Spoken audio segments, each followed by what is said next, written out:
जय श्री कृष्ण भक्तों, श्रीमद् भागवत महापुराण की भाव यात्रा एकादश स्कंद के छठे अध्याय तक आ पहुँची है। इस अध्याय में देवताओं की भगवान से स्वधाम सिधारने की प्रार्थना तथा यादवों को प्रभास क्षेत्र जाने की तैयारी करते देखकर उद्धव का भगवान के पास आना। सुखदेव जी कहते हैं कि राजन, जब देवर्षि नारद वसुदेव जी को उपदेश करके चले गए, तब अपने पुत्र सनकादिगों, देवताओं और प्रजापतियों के साथ ब्रह्मा जी, भूतगणों के साथ सर्वेश्वर महादेव जी और मरुदगणों के साथ देवराज इंद्र द्वारका नगरी में आए। साथ ही सभी आदित्यगण, आठों वसु, अश्विनी कुमार, ऋभु, अंगिरा के वंशज ऋषि, 11 रुद्र, विश्वदेव, साध्यगण, गंधर्व, अप्सराएं, नाग, सिद्ध, चारण, गुह्यक, ऋषि, पितर, विद्याधर और किन्नर भी वहीं पहुँचे। इन लोगों के आगमन का उद्देश्य यह था कि मनुष्य का सा मनोहर वेश धारण करने वाले और अपने श्याम सुंदर विग्रह से सभी लोगों का मन अपनी ओर खींचकर रमा लेने वाले भगवान श्री कृष्ण का दर्शन करें, क्योंकि इस समय उन्होंने अपना श्री विग्रह प्रकट करके उसके द्वारा तीनों लोकों में ऐसी पवित्र कीर्ति का विस्तार किया है जो समस्त लोकों के पाप ताप सदा के लिए मिटा देता है। द्वारकापुरी सब प्रकार की संपत्ति और ऐश्वर्यों से समृद्ध तथा अलौकिक दीप्ति से दीप्यमान हो रही थी। वहाँ आकर उन लोगों ने अनूठी छवि से युक्त भगवान श्री कृष्ण के दर्शन किए। भगवान के रूप माधुरी का निर्निमेष नयनों से पान करने पर भी उनके नेत्र तृप्त न होते थे। वे एक टक बहुत देर तक उन्हें निहारते रहे। उन लोगों ने स्वर्ग के उद्यान, नंदन वन, चैत्र रथ आदि के दिव्य पुष्पों से जगदीश्वर भगवान श्री कृष्ण को ढक दिया और चित्र विचित्र पदों तथा अर्थों से युक्त वाणी के द्वारा उनकी स्तुति करने लगे।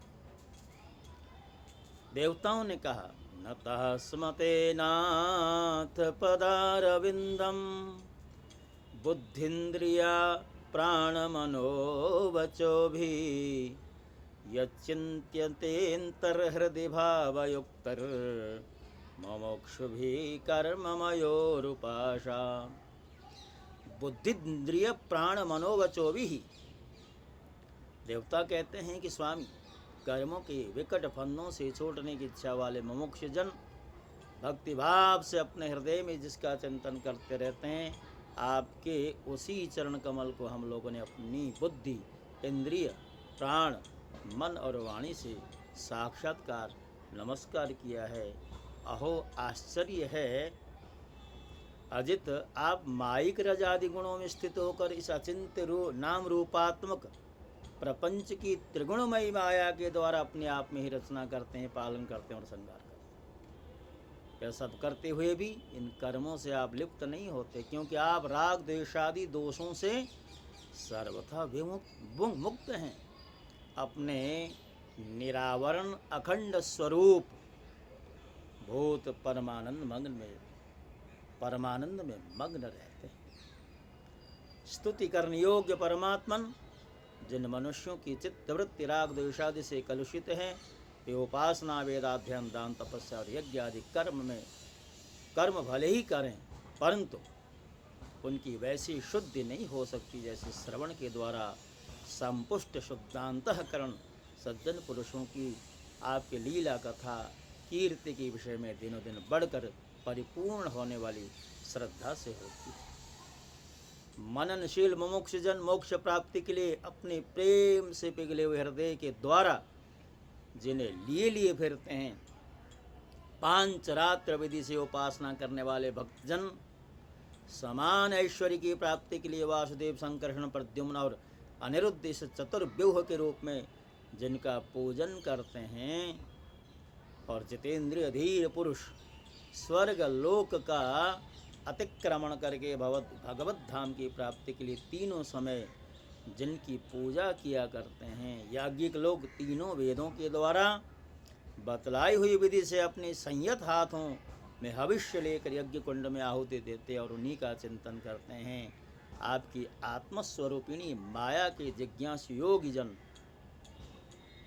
हृदय के अंतरदेश में दहर विद्या आदि के द्वारा आपके चरण कमलों का ध्यान करते और आपके बड़े बड़े प्रेमी भक्तजन उन्हीं को अपना परम इष्ट आराध्य देव मानते हैं। प्रभो, आपके वे ही चरण कमल हमारी समस्त अशुभ वासनाओं को भस्म करने के लिए अग्नि स्वरूप हों।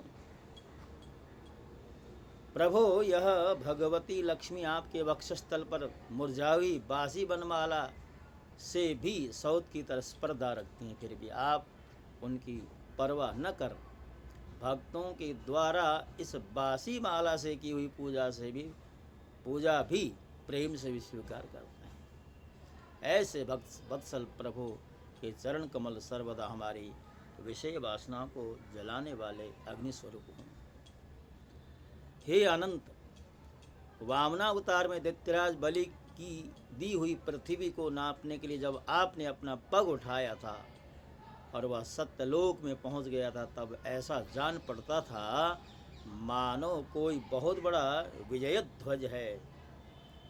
ब्रह्मा जी के पखारने के बाद उससे गिरती हुई गंगा जी के जल की 3 धाराएं ऐसी जान पड़ती थी मानो उसमें लगी हुई 3 पताकाएं फहरा रही। उसे देखकर असुरों की सेना भयभीत हो गई थी और देव सेना डर गई।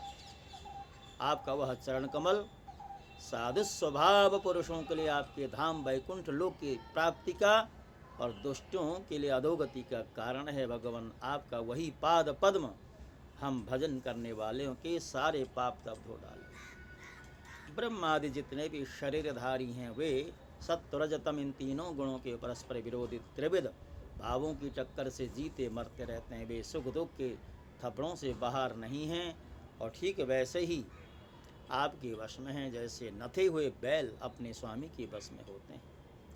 प्रभु, आप इस जगत की उत्पत्ति स्थिति और प्रलय के परम कारण हैं, क्योंकि शास्त्रों ने ऐसा कहा है कि आप प्रकृति पुरुष और महत्त्व के भी नियंत्रण करने वाले काल हैं। शीत ग्रीष्म और वर्ष काल रूप 3 नाभियों वाले संवत्सर के रूप में सबको क्षय की ओर ले जाने वाले काल आप ही हैं। यह पुरुष आपसे शक्ति प्राप्त करके अमोघ वीर्य हो जाता है, फिर माया के साथ संयुक्त होकर विश्व के महत्त्व और गर्भ का स्थापन करता है।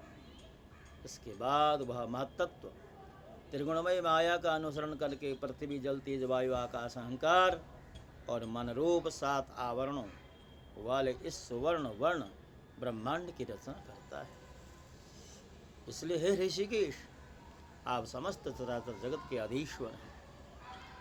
यही कारण है कि माया की गुण विषमता के कारण बताने वाले विभिन्न पदार्थों का उपभोग करते हुए भी आप उनमें लिप्त नहीं होते।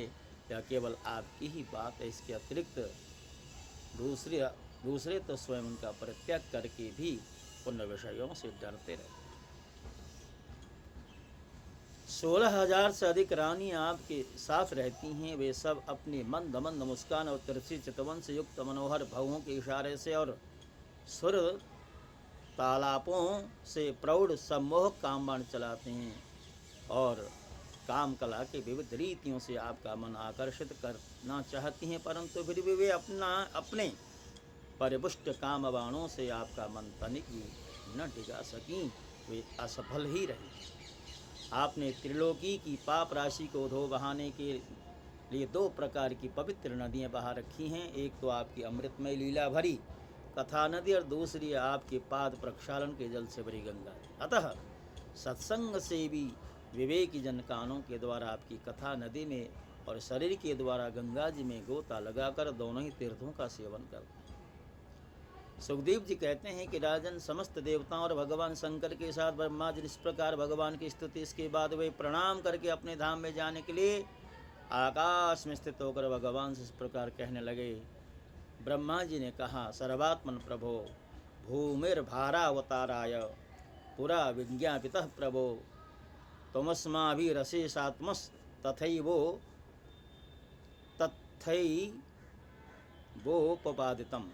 तमस्माभिरशीषात्मस्तत्तथैवोपपादितम्। प्रभु, पहले हम लोगों ने आपसे अवतार लेकर पृथ्वी का भार उतारने के लिए प्रार्थना की थी, सो वह काम आपने हमारी प्रार्थना के अनुसार यथोचित रूप से पूरा कर दिया। आपने सत्यनारायण साधु पुरुषों के कल्याणार्थ धर्म की स्थापना भी कर दी और 10 दिशाओं में ऐसी कीर्ति फैला दी जिसे सुना कर सब लोग अपने मन का मैल मिटा देते हैं। आपने यह सर्वोत्तम रूप धारण करके यदुवंश धारण किया। जगत के हित के लिए उदारता और पराक्रम से भरी अनेकों लीलाएं की। प्रभु, कलयुग में जो साधु स्वभाव मनुष्य आपकी इन लीलाओं का श्रवण कीर्तन करेंगे, वे सुगमता से ही इस अज्ञान रूप अंधकार से पार हो जाएंगे।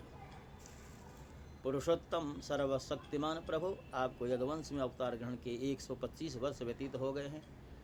सर्वाधार, अब हम लोगों का ऐसा कोई काम बाकी नहीं है जिसे पूर्ण करने के लिए आपके यहाँ रहने की आवश्यकता हो। ब्राह्मणों के शाप के कारण आपका यह कुल भी एक प्रकार से नष्ट ही हो चुका है।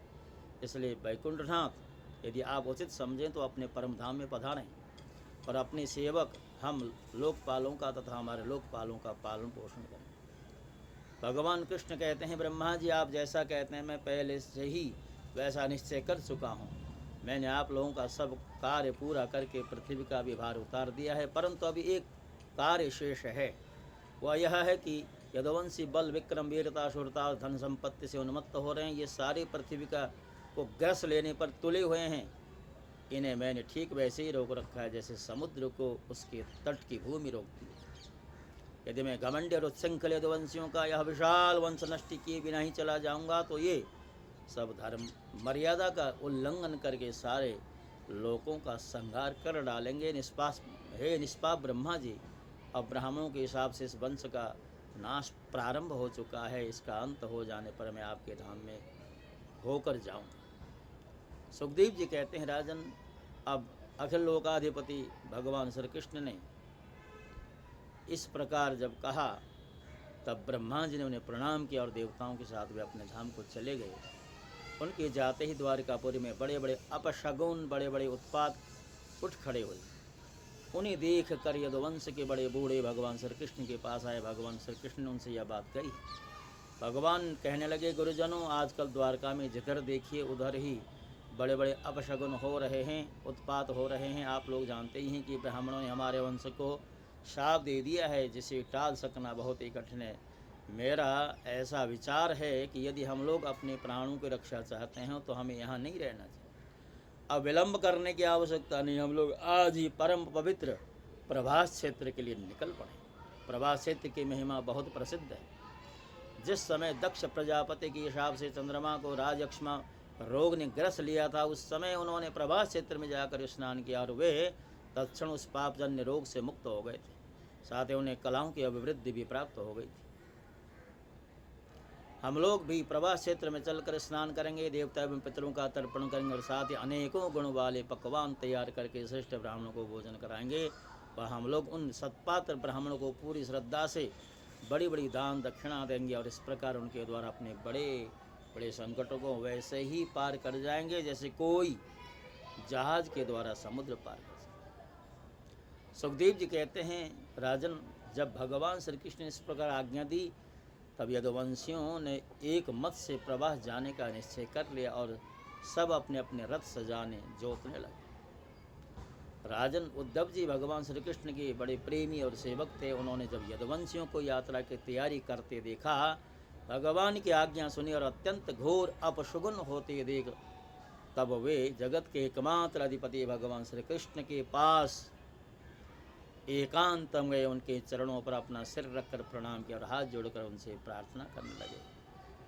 उद्धव ने कहा, देवदेवेश योगेश पुण्यश्रवण कीर्तन संहृत्ते तत्कुलम नूनम लोकम संत्यक्षते भवान।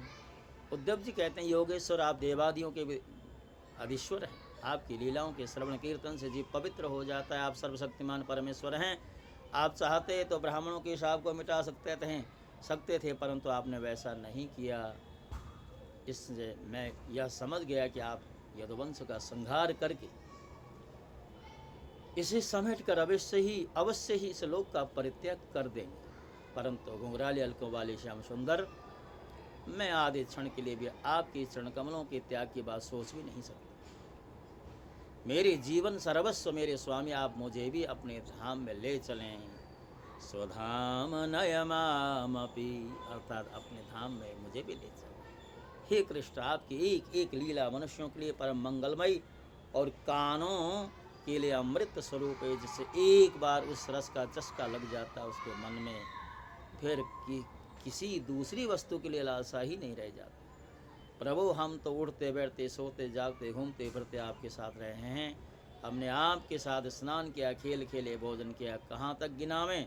हमारी एक एक चेष्टा आपके साथ होती रही। आप हमारे प्रियतम हैं, और तो क्या आप हमारे आत्मा ही हैं। ऐसी स्थिति में हम आपके प्रेमी भक्त आपको कैसे छोड़ सकते हैं। हमने आपकी धारण की हुई माला पहनी, आपके लगाए हुए चंदन लगाए, आपके उतारे हुए वस्त्र पहने, आपकी धारण किए हुए गहनों से अपने आप को सजाते रहे। हम आपकी जूठन खाने वाले सेवक हैं, इसलिए हम आपकी माया पर अवश्य विजय प्राप्त कर लेंगे। अतः प्रभो, हमें आपकी माया का डर नहीं है, डर है तो केवल आपकी वियोग है। हम जानते हैं कि माया को पार कर लेना बहुत ही कठिन है। बड़े बड़े ऋषि मुनि दिगंबर रहकर और आजीवन नैष्ठिक ब्रह्मचर्य का पालन करके अध्यात्म विद्या के लिए अत्यंत परिश्रम करते हैं। इस प्रकार की कठिन साधना से उन सन्यासियों के हृदय निर्मल हो पाते हैं, और तब कहीं वे समस्त वृत्तियों की शांति रूप निष्कर्म अवस्था में स्थित हो पाते हैं। हे योगेश्वर, हम लोग तो कर्म मार्ग में ही भ्रम भटक रहे हैं, परंतु इतना निश्चित है कि हम आपके भक्तजनों के साथ आपके गुण और लीलाओं की चर्चा करेंगे, तथा मनुष्य की सी लीला करते आपने जो कुछ किया है, कहा है, उसका स्मरण कीर्तन करेंगे। साथ ही आपकी चाल डाल, मुस्कान, चितवन और हास परिहास के स्मृति में तल्लीन हो जाएंगे। केवल इसी से हम दुस्तर माया को पार कर लेंगे। इसलिए हमें माया से पार जाने की नहीं, आपके विरह की चिंता सता रही है। आप हमें छोड़िए नहीं, साथ ले चलें।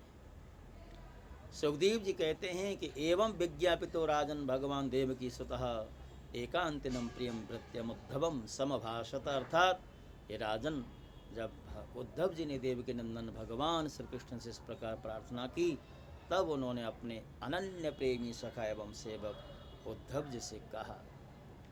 अब भगवान और उद्धव जी का संवाद क्या कुछ आगे हुआ है, वो अगले अध्याय में आपके समक्ष वो प्रसंग रखे जाएंगे। तब तक के लिए हम आज की इस श्रृंखला को इसी अध्याय के साथ साथ पूर्ण कर रहे हैं। और जैसा कि हम आपसे बार बार निवेदन करते रहे हैं, आपको यदि हमारा प्रयास अच्छा लगा है तो हमारे चैनल को आज ही इसी क्षण सब्सक्राइब कर दें। ओम नमो भगवते वासुदेवाय। ओम नमो भगवते वासुदेवाय। जय श्री कृष्ण।